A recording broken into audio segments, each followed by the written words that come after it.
வணக்கம், இது உங்கள் தேவகி சமையலறை.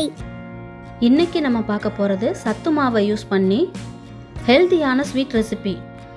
மிக்ஸி ஜாரில் தேங்காய், ஒரு செவ்வாழைப்பழம்,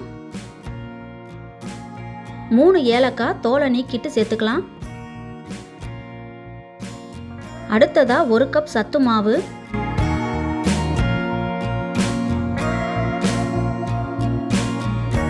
5 டேபிள் ஸ்பூன் நாட்டு சர்க்கரை, கொஞ்சமாக உப்பு. இது எல்லாத்தையும் தண்ணி ஊற்றாமல் ஃபஸ்ட்டு ட்ரையாக அரைச்சிக்கலாம்.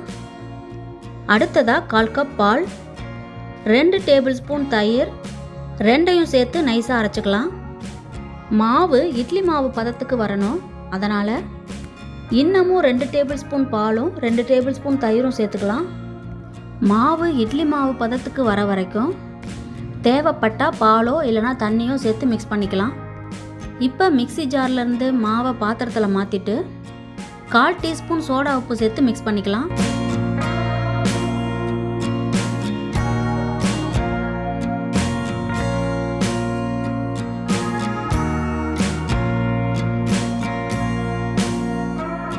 இப்போ மிக்ஸ் பண்ணி வச்ச மாவை பணியார சட்டியில் ஒவ்வொரு பணியார குழியிலையும் ஊற்றிக்கலாம்.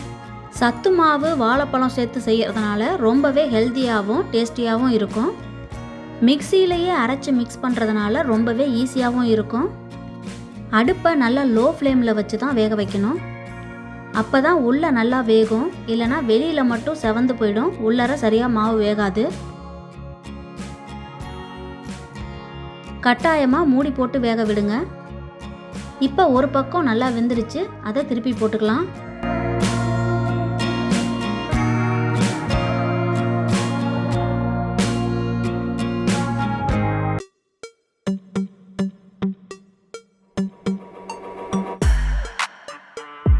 இப்போ ரொம்ப டேஸ்டியான சத்து மாவு பணியாரம் ரெடி.